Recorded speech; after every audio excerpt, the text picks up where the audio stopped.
Doctor Strange cast a spell that should have saved the world, but instead erased the mind of its greatest hero.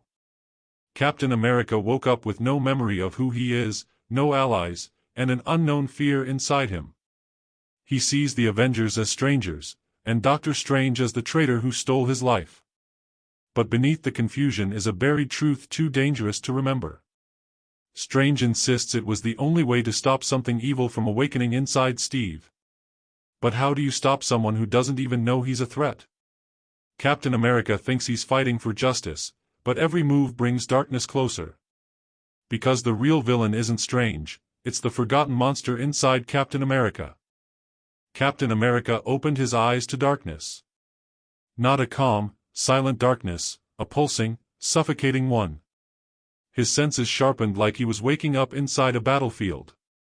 Dry blood on his lip, burning pain on his ribs, and a cold floor beneath him. He jerked up, fists raised. He expected chains. Restraints. Something. Instead, a gentle glow lit the room, golden runes floating in air like quiet embers. The walls were curved, ancient, covered in spinning sigils and swirling, impossible shapes. It didn't look like a prison. It looked like a spell. Suddenly, footsteps approached. Steve's body tightened like a spring ready to launch. He didn't know who he was. He didn't know where he was. But he knew how to fight. A tall figure emerged from the shadows wearing a crimson cloak. Calm eyes. Steady voice. "Steve, you're safe," Doctor Strange said. The words punched through Steve's skull like an impact. He staggered back. Steve? Was that his name? The name felt familiar, but foreign, like a coat that didn't fit. "Who are you?" Steve demanded. His voice cracked with raw panic. "Where am I? What did you do to me?" Strange raised both hands, palms open, a gesture of peace. "You're in the Sanctum Sanctorum. I'm trying to help you." Steve didn't believe a word. Instinct spoke louder than reason. Without thinking, he swept the room visually, assessing exits, improvising weapons, escape routes. His body remembered how to survive even if his mind didn't. "What did you take from me?" Steve snarled. Strange hesitated. And that hesitation confirmed Steve's worst fear. "You erased something." Steve's breath grew sharper. "You did something to me." Strange's voice softened like he was speaking to a wounded soldier. "You were losing yourself. I had no choice. It was to save." Steve didn't let him finish. He charged. Strange barely had time to conjure a shimmering shield before Steve slammed into it with enough force to crack the spell's outer layer. The impact sent tremors through the sanctum. "You need to listen," Strange shouted. "No!" Steve roared. "I'm done listening." He ripped a heavy artifact from a pedestal, a metallic spear-like relic, and hurled it with impossible accuracy. Strange twisted a portal open just in time, sending the relic vanishing into swirling violet space.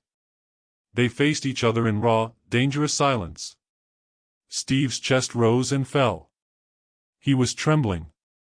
Not from fear, but from confusion. Someone had taken his mind. Someone had chosen himself as the villain in Steve's story. He didn't remember the past, but he remembered this feeling, betrayal. Strange lowered his shield. His expression cracked with guilt. "You'll remember pieces," Strange whispered. "But don't trust them. They're traps. Your memory is dangerous. If it comes back too fast, it will." Steve lunged again, this time diving through a broken window. Glass exploded outward as he fell into the open street. His body tucked instinctively into a roll, landing flawlessly on pavement below. Citizens screamed as they saw him dart across traffic. A blur of red, white, and blue, running without direction, without identity. Inside the sanctum, Strange didn't chase him. He couldn't. Because now the real danger wasn't Steve escaping. The real danger was Steve remembering. Strange whispered to the empty room, a tremor in his voice, "God forgive me, but I can't let him find out who he is. Sirens wailed in the distance as Steve sprinted through Midtown, weaving between crowds and traffic like he trained for this moment his entire life. His muscles knew where to turn, when to pivot, when to leap. His body remembered everything. His memory remembered nothing. He landed on the hood of a moving cab, rolled, and bounded off onto a fire escape. People shouted below, phones lifted, screaming the name he couldn't remember as his own. Captain America. It's him. What's he doing? Captain America. That name followed him like a shadow he didn't recognize. He perched high atop a warehouse roof, lungs burning. The sun glared against his shield, that strange weapon hugging his back. He didn't know why, but just touching it calmed him. It felt honest.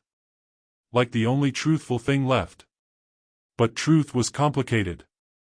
His mind stabbed him with flashes, broken, violent little visions. A battlefield. Screams. Cosmic light. Something whispering inside him, crawling under his thoughts like a parasite with a voice. He gritted his teeth and slammed his eyes shut. Stop. Stop. Stop.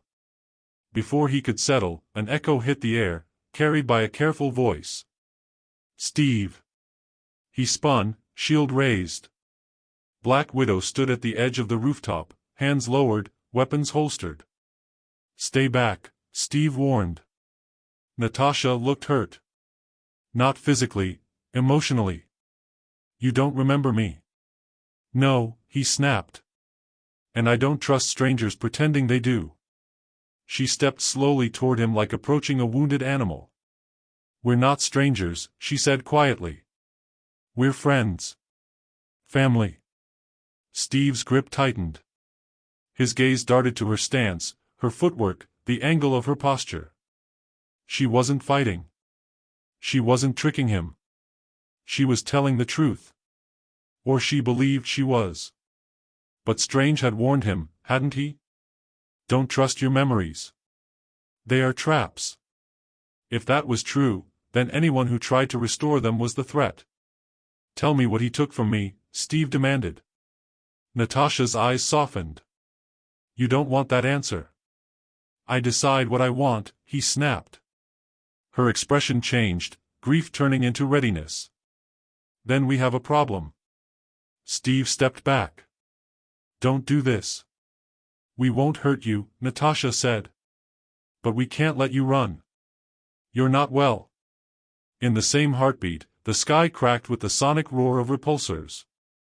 Iron Man landed beside her, metal plating shifting with a heavy thud. Cap, buddy, Tony exhaled. His voice was strained with fear he didn't want to admit. Let's talk this out. Steve's instincts flared. That voice, too confident, too knowing. Like a man who thought he already owned the truth.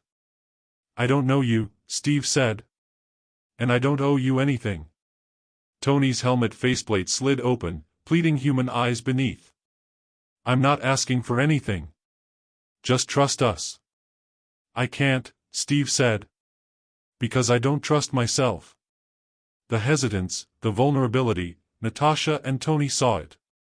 And that tiny moment was enough to arm them with resolve. Tony whispered, almost to himself, then we'll have to stop him gently. Steve heard it. And everything exploded. Steve charged, faster than they remembered. His shield slammed into Iron Man's armor, cracking repulsor plating. Natasha tried to subdue him, twisting his arm to lock him, but Steve moved like a ghost through combat, reading every strike before it came, countering with instinct deeper than memory. He was fighting like someone who didn't know who he was, only what he was made for. War. Iron Man fired a low-powered blast meant to restrain, not injure. Steve deflected it with his shield, the ricochet blasting a rooftop water tank. Water gushed everywhere, steam hissing off Tony's suit. Natasha lunged with stun batons. Steve disarmed her. Tony raised both hands. Steve! Steve leaped backward across the gap between buildings, disappearing into the smoke and sunlight. Silence followed. Natasha clenched her fists. Strange did this.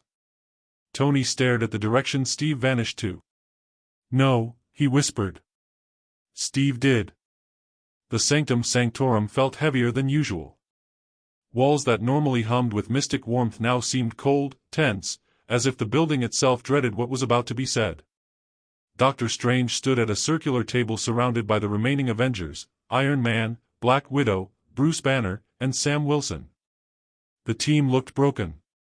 Not physically, emotionally. Steve Rogers was gone, and he was not a prisoner, not a victim. He was something in between. Banner slammed his fist gently against the table. You wiped Captain America's memory without permission. Without telling us. Strange didn't respond defensively. He didn't even look up. Tony's voice was sharper. You stole the mind of a hero. Explain it, Strange. All of it. Strange exhaled slowly, shoulders sinking with the weight of secrets too heavy for one man. It wasn't to hurt him, Strange said. It was the only way to keep us alive. Natasha leaned forward, her voice tight and controlled. From what? What is Steve hiding that's worse than losing him? Strange waved a hand, and the table transformed into a visual projection, a memory. Not Steve's memory, but what Strange saw through his spell as it erased Steve's mind. The vision showed a battlefield, a shattered alien vessel, glowing like molten steel, lodged in a frozen tundra. Steve stood at the center, shield shattered, blood running from his nose. Something on the ground pulsed like a heart, a crystalline mass of blue and black energy. Sam frowned. What is that? Strange spoke grimly. A fragment of the exomind. An ancient cosmic intelligence. Not a creature of physical form, a parasite of consciousness. It invades thoughts, not bodies. It grows through awareness, not contact. Tony stiffened. A mental infection. Strange nodded. Once someone knows it exists, it feeds on their cognition. It spreads through recollection, memory, imagination. Knowledge becomes contamination. Natasha whispered, so Steve knew. And it began spreading. The vision showed Steve collapsing as the crystalline entity whispered through him. Not words, voices. Thousands of voices. All speaking at once. All promising something. Banner swallowed. What was it offering him?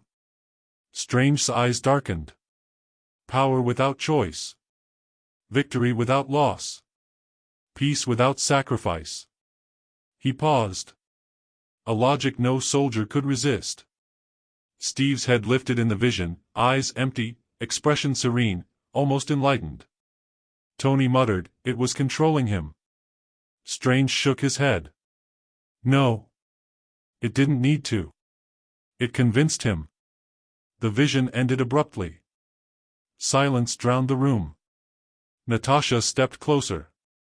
So you erased his memory to stop the entity's growth? Yes.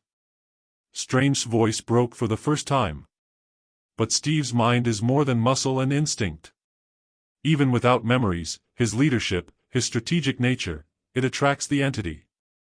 Banner stared in horror. So even without remembering it, Steve is still a threat. Strange nodded. If we restore his memory, the exomind will fully awaken, through him, with his intelligence as its weapon. Tony paced, trying to process it. So what does it want? Strange's answer was soft, chilling. The same thing Steve wants, order, justice, a perfect world. Only without humanity left to corrupt it. Natasha clenched her jaw. And Steve thinks we're the threat. Because, Strange said, voice trembling, he believes we are preventing him from saving mankind. Sam slammed his palms against the table. We need to bring him back. Control the infection. Banner shook his head. We can't control it. Anyone who knows too much becomes infected. Tony looked around slowly, realization sinking in. So we can't finish the mission without risking all of us turning into it. Strange nodded. Only Steve can host it without dying. And only he can end it, if his mind remained sealed. Natasha whispered the terrible truth aloud. To save the world, we cannot let Steve remember he's Captain America. The city looked different from the rooftops. Too loud. Too chaotic. It screamed of disorder, and Steve felt it like a physical discomfort, like a headache behind his eyes that wouldn't fade. He crouched on the ledge of a skyscraper, watching traffic snarl below. Sirens blared in the distance, police surrounded a building where a hostage situation unfolded. Steve didn't remember how he knew this, but the patterns made sense to him. The panic of the bystanders, the perimeter spacing, the timing of movements, his instincts drew conclusions faster than thought. The world needed order. Someone to fix it. Someone to guide it. Someone like me. The idea came unbidden, like a memory he knew he shouldn't have. A whisper slithered through his mind, not a voice, but something deeper, shaping his thoughts like water freezing to form ice. You can give them peace. Steve flinched, gripping the edge of the roof. That wasn't his idea. That wasn't his voice. He shook it off. Focus. Strategy first. If those men had hostages, then coercion was likely. If coercion, then fear was a weapon. Strip the fear, strip their power. The whisper returned, softer, seductive. You don't need to fight them. Just control them. Steve squeezed his eyes shut. His pulse thudded. Control? Why would he think that? He wasn't a tyrant. He wasn't. Who am I? His head began to throb with flashes of memory. A battlefield. A shattered shield. Something luminous whispering through him. Lead them. Save them from themselves. No, Steve muttered through clenched teeth. That's not me. I don't decide for people. You already have. The voice sharpened. A flood of vision crashed over him, brief but unmistakable. Mob soldiers dropping weapons not out of fear, but obedience. Civilians looking at him not with adoration, but worship. Steve leading armies not with speeches, but with will. He staggered backward, gasping, as if choking on someone else's history. His shield glinted in the sunlight behind him. He reached for it slowly. The metal felt warm, too warm, like it remembered something. Like it recognized him in a way he could not. Then, gunfire snapped from below. The hostage-takers dragged a woman to the window, screaming. Steve didn't hesitate. He leapt. His shield hit the glass before his body did, shattering through it like a bullet. His landing was surgical, controlled. He moved through the room like a storm, quick, brutal, unmerciful. One man reached for a detonator. Steve broke his wrist. Another pulled a gun. Steve shattered his jaw. He disarmed the third before the man could blink. The hostage kidnapper cried out for mercy. Steve's fist froze inches from his face. Not because of morality, because the whisper held it there. Peace. Order. He doesn't need to suffer. He needs to submit. Steve's breath turned cold. He could end this man's life, and no one would question it. They would call him a hero. And the city would become a little quieter. A little more obedient. The gunman sobbed. Steve stared at him, eyes unreadable. Then he slowly lowered his fist. No one follows me unless they choose to. He said it to the man. He said it to himself. And he said it to the voice. But the voice responded anyway, twisting through him like a smile. Then make them choose you. Steve recoiled, as if struck. The hostage scrambled away, sobbing with gratitude, but Steve barely heard her. The whispers grew louder, clearer. He fled the scene before the police arrived, sprinting across rooftops like he was running from his own skull. Every step echoed with a truth he wasn't ready to accept. The monster wasn't attacking him from the outside. It was waiting inside him, and it was waking up. The sanctum sanctorum trembled as if the building itself feared what was coming. Candles flickered without wind. Runes shifted restlessly across the walls. Doctor Strange stood alone in the ritual chamber, preparing the spell that would end this nightmare. The spell circle glowed with a cold, violet fire, the same color that pulsed through Steve's haunting visions. Strange's hands shook as he held the book of the Vishanti open, not from weakness, from guilt. He whispered into the empty room. "Forgive me, Steve." Again. The doors burst open. Tony Stark threw off shattered remnants of his helmet. "Strange. Stop this. There has to be another way." Natasha and Sam limped behind him. Banner was bleeding. Steve had fought them all, not to kill, but to break through them. To stop them from stopping him. Strange didn't look up. "There isn't." Tony slammed his hand on the spell circle. It burned him instantly. He winced but didn't move it. "Then we find one. Together." Strange's eyes softened for a moment, then froze. Because Steve Rogers stepped into the chamber. No shield raised. No fists. No rage. Just clarity. Cold, terrifying clarity. He looked at Tony, Natasha, Sam, and then at Strange. "You erased my memories to stop me from thinking," Steve said quietly. "You believed knowledge itself was the threat." Strange's voice was hoarse. "It is. The more you know, the stronger it becomes." Steve shook his head. "No. The entity isn't growing because I remember. It's growing because I doubt." The others stared. Steve continued. "When you stole my mind, you didn't take the entity, you fractured it. Now it's growing through uncertainty, through confusion, through fear. And you made me afraid of myself." Strange whispered, horror dawning, "I made it worse." Steve nodded. "But I can end it." The violet energy in the spell circle surged, reacting to him. The entity hummed through the room like a cold wind. Steve walked toward it. Tony moved to block him. "Steve, what are you doing, man? Talk to us." Steve smiled, not peacefully, not sadly, just honestly. "I'm doing what I've always done, I'm taking responsibility." Natasha stepped forward, trembling. "But you don't know who you really are." "I don't need to," Steve replied. "I just need to choose who I'll be." He stepped into the glowing circle. The violet energy wrapped around him, swirling like a storm devouring a star. The entity's whisper filled the room. "We can bring order. We can save them all." And Steve answered it aloud. "No. I'll save them from you." The spell ignited. The room blazed with blinding light. Strange tried to pull Steve out, but Steve grabbed his wrist, not to escape, but to steady him. "Don't erase me again," Steve said. "Let me fight this.